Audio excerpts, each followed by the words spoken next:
কি অবস্থা শহীদ মিনারের এই মুহূর্তের খবরাখবর জানতে চাই। নিশ্চয়ই লোকে লোকারণ্য হয়ে গিয়েছে শহীদ মিনার, ফুলেল শ্রদ্ধা জানাতে নিশ্চয়ই অনেকেই এসেছেন এর মধ্যে। সেই সাথে জানতে চাই আইন শৃঙ্খলা রক্ষাকারী বাহিনী কেমন তৎপর রয়েছে এবং সার্বিক অবস্থা। আইন শৃঙ্খলার বাহিনীদের যে তৎপরতা সেটি রাত থেকেই, গতকাল রাত থেকে শুক্রবার রাত থেকেই অনেক বেশি, যেহেতু প্রধানমন্ত্রী প্রথম প্রহরে, রাষ্ট্রপতি, তিন বাহিনী প্রধান, তারপরে বিরোধী দলীয় নেতারা এখানে ফুল দিয়ে শ্রদ্ধা নিবেদন করেছেন। তখন থেকে এখানের যে নিরাপত্তা ব্যবস্থা সেটি অনেক বেশি জোরদার করা হয়েছে, সেটি এখনো বহাল রয়েছে। এই মূল বেদিতে আসলে গণমাধ্যম কর্মীরা কিংবা গুরুত্বপূর্ণ যারা রয়েছেন ব্যক্তিবর্গ তারা আসতে পারছেন। এর বাইরে সাধারণ যে মানুষ রয়েছে তারা মূল বেদির ওপরে ওঠার আসলে এখন সুযোগ পাচ্ছেন না। তো সেক্ষেত্রে আমরা যেটি দেখেছি, একেবারে প্রথম প্রহরে 12টার পরেই রাষ্ট্রপতি, তারপরে প্রধানমন্ত্রী তারেক রহমান, তার পরিবার, জিয়া পরিবারের কথা বলছি, এবং তারপরে অন্যান্য যারা রয়েছেন, তিন বাহিনী প্রধান রয়েছেন এবং মন্ত্রিপরিষদের সদস্যরা ছিলেন।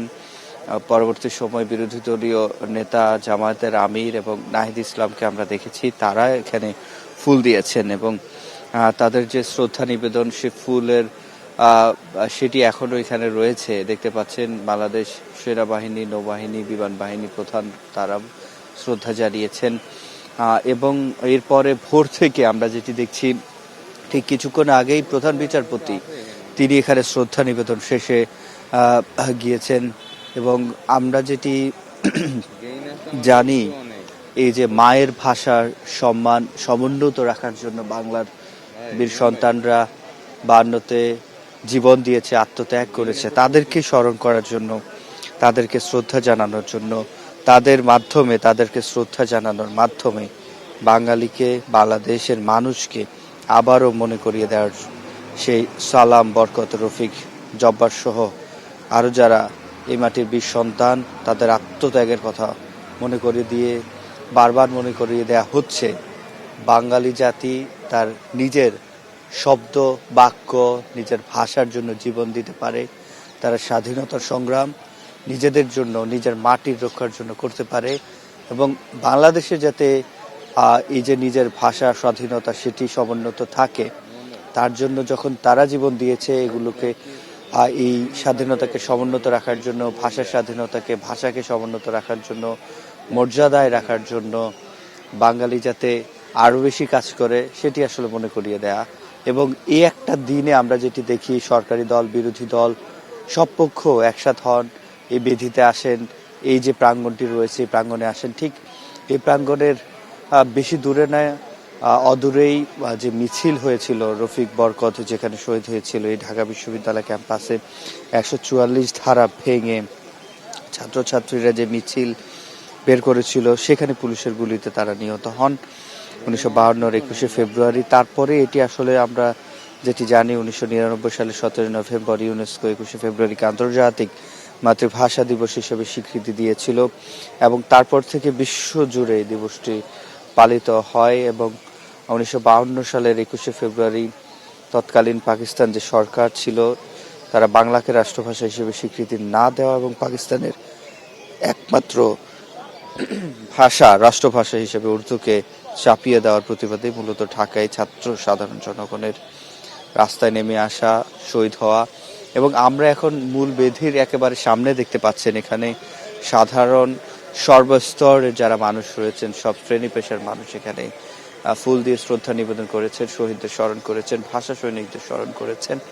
এবং সামনেই যেহেতু রমজান মাস চলছে, একেবারে ভোরবেলা 6টার কিছু পর কেবল সূর্য উঁকে দিচ্ছে, এই সময়টাতে খুব বেশি মানুষ নেই, তবে যারা আসছেন দিয়ে চলে যাচ্ছেন।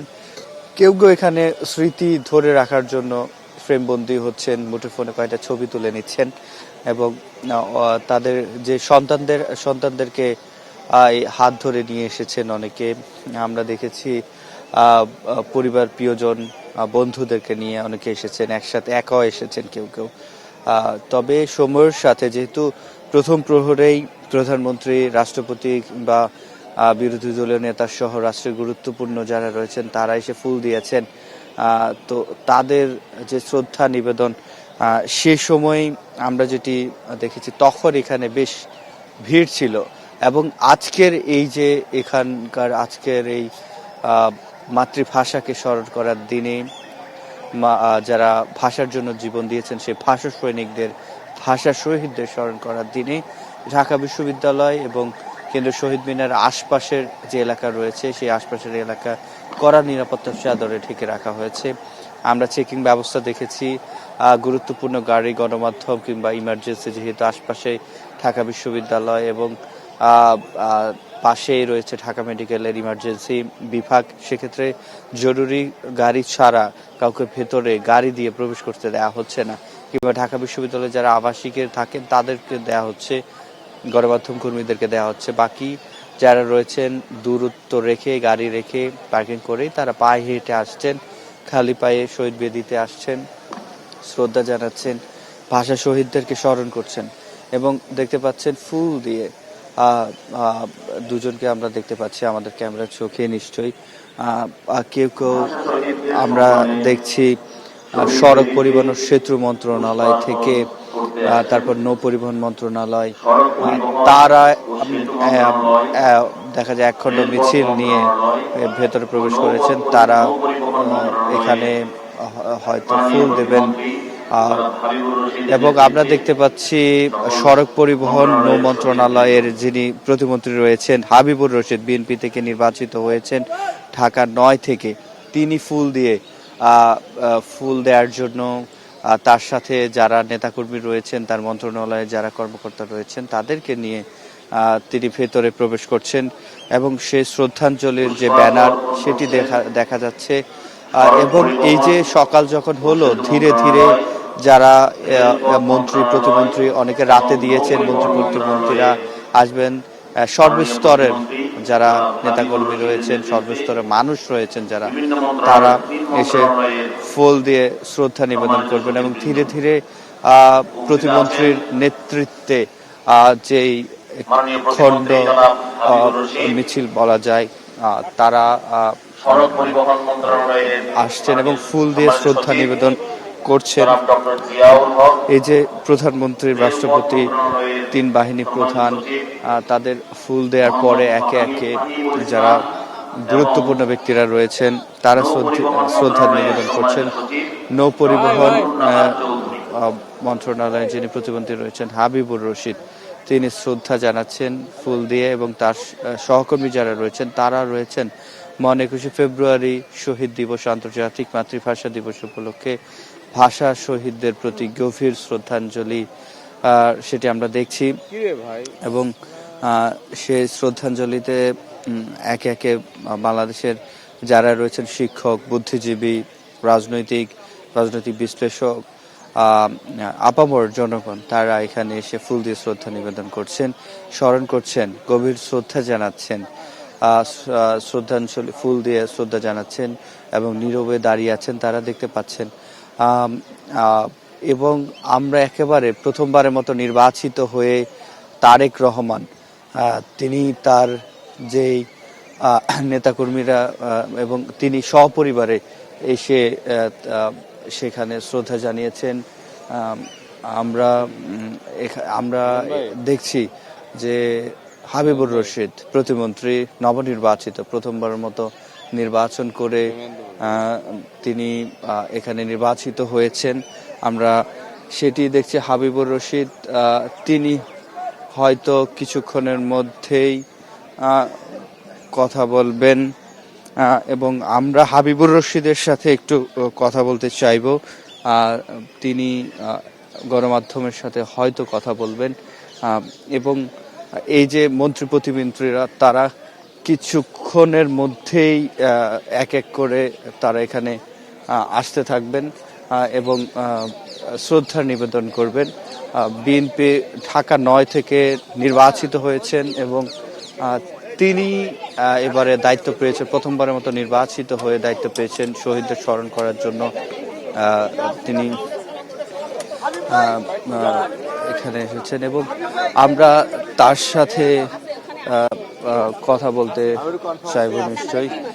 এবং এই যে ধীরে ধীরে যারা মন্ত্রী প্রতিমন্ত্রীরা রয়েছেন তারা শ্রদ্ধা নিবেদনের জন্য এখানে এসেছেন এবং আসছেন, এবং তার পরবর্তী সময়ে যে প্রধানমন্ত্রী রাষ্ট্রপতি যখন প্রথম করে কথা বলেছেন, তারপরে সর্বসাধারণের জন্য খুলে দেওয়া হয়েছে। মন্ত্রী প্রতিমন্ত্রীরাও জানিয়েছেন, 3 বাহিনী প্রধান জানিয়েছেন। এই 3 বাহিনী প্রধানের পরে অন্যান্য যারা রয়েছেন সরকারি দল বিরোধী দলে তারাও শ্রদ্ধা জানিয়েছেন, এবং আমরা সেটি জানতে চাইব। হাবিব ভাই, জানতে চাই, প্রথমবারের মতো নির্বাচিত হয়েছেন এবং মন্ত্রিত্ব দায়িত্ব পেয়েছেন, এই যে ভাষা সৈনিকদের স্মরণ করার জন্য আসছেন, বাংলা ভাষা এবং স্বাধীনতাকে সমুন্নত রাখার জন্য আপনারা কি উদ্যোগ নেবেন? ধন্যবাদ আপনাকে। আমরা বিশ্বের বুকে একটি গর্বিত জাতি। আমরা ভাষার জন্য জীবন দিয়েছি, আমরা স্বাধীনতার জন্য, পতাকার জন্য, মানচিত্রের জন্য আমরা জীবন দিয়েছি। আমরা আমাদের ভাষার শহীদ এবং স্বাধীনতার জন্য যারা জীবন দিয়েছে আমরা তাদের আত্মার মাগফিরাত কামনা করছি। সাথে সাথে বলতে চাই, শহীদদের প্রতি সম্মান করে আমরা বারবার গণতন্ত্রের জন্য, গণতান্ত্রিক বাংলাদেশের জন্য আমরা বারবার স্বৈরাচারের বিরুদ্ধে আমরা যুদ্ধ করেছি। আমাদের স্বৈরাচারের বিরুদ্ধে আমরা রাজপথে নেমেছি। আমাদের সহযোদ্ধারা শহীদ হয়েছে, জুলাই আগস্ট গণঅভ্যুত্থান ছাত্র জনতা শহীদ হয়েছে, শরীফ ওসমান হাদিরা শহীদ হয়েছে। আমরা দীর্ঘ আন্দোলন সংগ্রামে আমরা চেয়েছিলাম একটি গণতান্ত্রিক বাংলাদেশ, আমরা চেয়েছিলাম আমাদের ভোটাধিকার বাংলাদেশ বাস্তবায়ন হবে। 12 ফেব্রুয়ারি নির্বাচনে আমাদের বাংলাদেশে একটি গণতান্ত্রিক বাংলাদেশ, ভোটাধিকার বাংলাদেশ বাস্তবায়ন হয়েছে। তাই আমরা আগামী দিনে বিএনপির চেয়ারম্যান এবং বাংলাদেশের নবনির্বাচিত প্রধানমন্ত্রী তারেক রহমানের নেতৃত্বে আমরা 31 দফার পরিকল্পনার ভিত্তিতে আমরা আগামীর বাংলাদেশকে গড়তে চাই, যে বাংলাদেশে প্রতিটি মানুষ তার অধিকার বাস্তবায়ন করতে পারবে, যে বাংলাদেশের মালিকানা প্রতিটি গণতান্ত্রিক বাংলাদেশের যারা নাগরিক রয়েছে তারা তাদের সেই অধিকারটুকু পাবে, এবং আমরা আগামীর বাংলাদেশকে একটি উন্নয়ন, একটি নিরাপদ, একটি মানবিক, একটি সম্প্রীতির বাংলাদেশ হিসেবে করতে চাই। জানতে চাই, সর্বস্তরে বাংলা ভাষা প্রচলনের জন্য আপনার মন্ত্রণালয় এবং আপনার সরকার কি উদ্যোগ নেবে, এবং একটু করে যোগ করি সেদিকে আপনার মন্ত্রণালয়ের অনেক সুন্দর সুন্দর নাম আছে, বাংলা নাম। আমরা এই আপনার মন্ত্রণালয় 3টা মন্ত্রণালয় সব কিছু বাংলার যে অধিকার রক্ষা সেটিতে আসলে কতটা আপনারা? আমি প্রথমেই আপনাদেরকে বলেছি যে আমরা বিশ্বের বুকে গর্বিত জাতি, আমরা ভাষার জন্য আমাদের জীবন দিতে হয়েছে। সুতরাং বাংলা ভাষাকে আমরা আমাদের হৃদয়ে ধারণ করি এবং রাষ্ট্রীয় ভাষাকে, বাংলাকে বাস্তবায়ন করার জন্য সর্বস্তরেই আমরা কাজ করে চলেছি, এবং বাংলার মাধ্যমে আমরা আমাদের বাংলাকে আন্তর্জাতিক ভাষা হিসেবেও স্বীকৃত। সুতরাং বাংলাকে আমাদের জাতীয় পর্যায়ে সব জায়গায় বাস্তবায়নের জন্য আমাদের সরকারিভাবে আমাদের সকল পদক্ষেপ থাকবে। ভাই, 2টা বিষয় আজকের দিনে আপনাদের প্রত্যাশা কি? আরেকটা বিষয় হলো, আপনাদের এই যে সরকার গঠিত হয়েছে, সামনে অনেকগুলো চ্যালেঞ্জ আছে, কোন চ্যালেঞ্জগুলোকে আপনারা সবার আগে সলভ করতে চান? আমরা ইতিমধ্যে আপনারা জেনেছেন যে আমাদের সরকার 180 দিন একটি 6 মাসের একটি পরিকল্পনা হাতে নিয়ে 6 মাসের মধ্যে আমরা আমাদের প্রাথমিক কাজগুলি শুরু করব, এবং আমরা চাই যে রক্তের বিনিময়ে একটি গণতান্ত্রিক বাংলাদেশের শুভ সূচনা হয়েছে, সেই গণতান্ত্রিক বাংলাদেশকে আমরা বাস্তবায়ন করতে চাই। সাথে সাথে আমরা আমাদের 31 দফার ভিত্তিতেই আমরা আমাদের বাংলাদেশকে এগিয়ে নিতে চাই, এবং আমরা চাই এই বাংলাদেশের মানুষ যাতে আবার নতুন স্বপ্ন বাস্তবায়নের জন্য তারা কাজ করতে পারে, এবং মানুষ তার নিজেকে এদেশকে গড়ে তোলার জন্য যাতে সবারই যাতে একটা অংশগ্রহণমূলক থাকে, এবং সবাই যাতে মনে করে যে এই বাংলাদেশের প্রতি তারও দায়িত্ব রয়েছে, এবং এই সরকারের সেও একটি অংশ, এবং সকলে ঐক্যবদ্ধ প্রচেষ্টাই আমরা আগামী দিনের বাংলাদেশকে এগিয়ে নিয়ে যাবো ইনশাল্লাহ। ধন্যবাদ। আমরা কথা বলছিলাম নবনির্বাচিত প্রতিমন্ত্রী, যিনি নৌ, রেল এবং সড়কের প্রতিমন্ত্রী এবারই নির্বাচিত হয়েছেন। আমরা একে একে যেটি দেখছি, সাধারণ মানুষের সাথে যারা রাজনীতিবিদ রয়েছেন তারাও এখানে এসে শ্রদ্ধা জানাচ্ছেন। আমরা সেটি দেখছি, সকালের আলো আরো বেশি স্পষ্ট হচ্ছে। এখানে শহরের যেই শীতের শেষে বসন্তের আগমনে যে ধরনের আবহ তৈরি হয় সেটি আমরা দেখতে পাচ্ছি। মৃদু বাতাস, এখানে একই সাথে শ্রদ্ধা শোক দুটোই। যেহেতু ভাষা শহীদরা জীবন দিয়েছেন শুধুমাত্র নিজের মায়ের ভাষা সমুন্নত রাখার জন্য, মায়ের ভাষার সম্মান সমুন্নত রাখার জন্য তারা যখন জীবন পর্যন্ত দিয়েছে, সেখানে সামনের বাংলাদেশে সর্বস্তরে, শুধুমাত্র বাংলাদেশে নয়, বাংলাদেশের বাইরে যারা বাংলা ভাষাভাষী রয়েছেন তাদের সেক্ষেত্রে সেখানেও যাতে বাংলার সম্মান সমুন্নত থাকে, এখানে যারা আসছেন যাদের সাথে আমরা কথা বলছি তারা সে কথাটি বলছেন। এবং ধীরে ধীরে প্রথম প্রহর থেকেই আমরা দেখছি গভীর শ্রদ্ধা শোক জানাচ্ছেন, স্মরণ করছেন ভাষা সৈনিকদের, ভাষা শহীদদের। আমরা প্রধানমন্ত্রী, রাষ্ট্রপতি থেকে শুরু করে 3 বাহিনীর প্রধান, বিরোধী দলীয় নেতা সবাইকে দেখেছি। সেক্ষেত্রে এই যে সাধারণ মানুষ আসছেন, তারা শ্রদ্ধা জানাচ্ছেন, তারা ফুল দিয়ে শ্রদ্ধা জানাচ্ছেন, একটাবার স্মরণ করছেন আগামীর বাংলাদেশ নতুন সরকার বিনির্মাণ যেটি করতে চায়, নতুন সরকার আগামীর বাংলাদেশ বিনির্মাণে বাংলা ভাষাকে আরো বেশি ব্যবহার এবং সেটি সম্মান যাতে সারা বিশ্বে যারা বাংলা ভাষাভাষী রয়েছে তাদের মাধ্যমে আরো বেশি ছড়িয়ে দেওয়া যায়, সে উদ্যোগ নেবেন এটি প্রত্যাশা করছেন এখানকার যারা সাধারণ মানুষ আছেন, সর্বসাধারণ। তো এই ছিল আমার কাছে তামান্নাম কেন্দ্রীয় শহীদ মিনার থেকে। জি সিফাত, একই প্রত্যাশা আমাদেরও। আমরাও বলছিলাম যে মাতৃভাষার জন্য এত যুদ্ধ, এত ত্যাগ, সেই মাতৃভাষাকে রক্ষা করার দায়িত্ব আসলে আমাদেরই। আপনাকে অসংখ্য ধন্যবাদ আমাদের সঙ্গে যুক্ত হয়েছিলেন। আমি খুলনা থেকে দেখতে পাচ্ছি আমাদের আরেক সহকর্মী সেখানে যুক্ত হয়েছেন আমাদের শ্রদ্ধা নিবেদনের খবর জানাতে। আমরা সরাসরি চলে যাচ্ছি তার কাছে। টুটুল, আপনি তো জানেন যে 21শে ফেব্রুয়ারি আন্তর্জাতিক মাতৃভাষা দিবস। সো মাতৃভাষা দিবস উপলক্ষেই কিন্তু প্রত্যেকটি জনসাধারণ কিন্তু পুষ্প অর্পণ করেন, শ্রদ্ধা নিবেদন করেন। তো সেখানকার পরিস্থিতি কেমন দেখছেন? সেখানে জনসাধারণ কতটুকু উপস্থিতি আপনি দেখতে পাচ্ছেন, এবং সেই সাথে জানাবেন যে সেখানকার আইন শৃঙ্খলা বাহিনী বা আপনার নিরাপত্তা ব্যবস্থা কতটুকু জোরদার করা হচ্ছে আমাদের জানাবেন। রৌফ, আপনি বলছিলেন যে শ্রদ্ধা নিবেদনের কথা, সেটি কিন্তু গতকাল রাত থেকেই শুরু হয়েছে। 12টা 1 মিনিট থেকেই এখানে শ্রদ্ধা নিবেদন শুরু হয়েছে এই পেছনের এই শহীদ মিনারে। প্রথমে এখানে মুক্তিযোদ্ধা সংসদ, তারপরে বিভাগীয় প্রশাসন, খুলনা সিটি কর্পোরেশন, জেলা প্রশাসন, বাংলাদেশ পুলিশ সহ সরকারি বেসরকারি বিভিন্ন প্রতিষ্ঠান কিন্তু গতকাল রাতেই তারা শ্রদ্ধা নিবেদন করেছেন।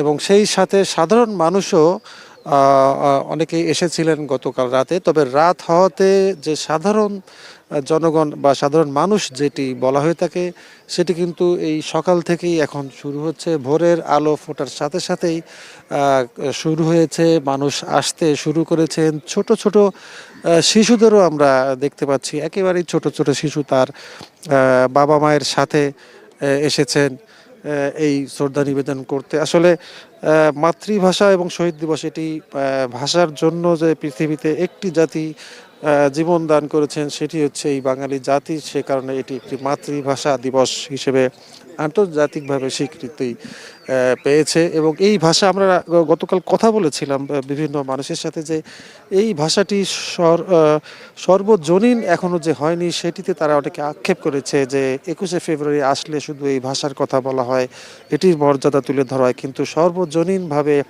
এখনও দেশের বিভিন্ন ক্ষেত্রে কিন্তু এই বাংলা ভাষার এখনও ব্যবহার হয়নি, এটি তারা দাবি জানিয়েছেন। পাশাপাশি এই ভাষার ওপরে গবেষণা, এই ভাষা শহীদদের জীবন নিয়ে গবেষণা, এগুলোর ব্যাপারে তারা গুরুত্ব আরোপ করেছে। এগুলো যে নতুন প্রজন্ম এখন যারা আছে যারা আসছে সামনের দিকে, তাদেরকে জানানো সঠিক ইতিহাস যে 52 ফেব্রুয়ারিতে ভাষার জন্য কিভাবে তারা জীবনদান করে এই ভাষাটিকে একটি রাষ্ট্রীয় স্বীকৃতি শেষ পর্যন্ত আনতে পেরেছে। আমরা দেখতে পাচ্ছি যে ভোরের আলো উঠেছে। এটি খুলনার কেন্দ্রীয় শহীদ মিনার, শহীদ হাদিস পার্ক হিসেবে পরিচিত এই শহীদ মিনারটি। খুলনা সিটি কর্পোরেশনের তত্ত্বাবধানে মূলত এই শ্রদ্ধা নিবেদন কাজটি হয়ে থাকে। ছোট ছোট শিশুরা কিন্তু ইতিমধ্যেই এসেছে, তাদের বাবা মায়ের সাথে শ্রদ্ধা নিবেদন করছে, এবং বিভিন্ন প্রতিষ্ঠান এরই মধ্যে তাদের শ্রদ্ধা নিবেদন করেছেন। এবং অনেকে আসতে শুরু করেছে। আমরা একটু দেখাতে চাই আহ, বিভিন্ন স্কুল স্কাউট এগুলো শুরু করেছে মেইন গেট থেকে, গেটের বাইরে থেকে তারা আসছে। মূলত এখন সকালে যারা শ্রদ্ধা নিবেদন করবে মূলত স্কুল কলেজের শিক্ষার্থীরাই তার মধ্যে বেশি থাকবে এবং বিভিন্ন সামাজিক সাংস্কৃতিক সংগঠনের পক্ষ থেকেও শ্রদ্ধা নিবেদন করা হবে বলে আমাদেরকে জানানো হয়েছে। আর রাতে মূলত গতকাল রাতে যেটি হয়েছিল সেটি প্রশাসনিকভাবে মূলত এটি শ্রদ্ধা নিবেদন করা হয়েছিল, যেটি সবসময় করা হয়ে থাকে। আর আইন শৃঙ্খলা কথা যেটি বলেছেন যে সেটি কিন্তু রাত থেকেই এখানে আইন শৃঙ্খলা বাহিনী কঠোরভাবে আইন শৃঙ্খলা বাহিনীর নিয়ন্ত্রণে রয়েছে এবং পুলিশের পাশাপাশি অন্যান্য বাহিনী, গোয়েন্দা সংস্থা সহ আরও যে যারা এখানে দায়িত্ব পালন করেছেন কঠোরভাবে করেছেন এবং শেষ পর্যন্ত এটি যতক্ষণ চলবে সেই পর্যন্ত কিন্তু এখানে যারা আসবেন এবং শ্রদ্ধা নিবেদন করবেন তাদের নিরাপত্তার লক্ষ্যে শেষ পর্যন্তই তারা থাকবেন বলে আমরা জানতে পেরেছি।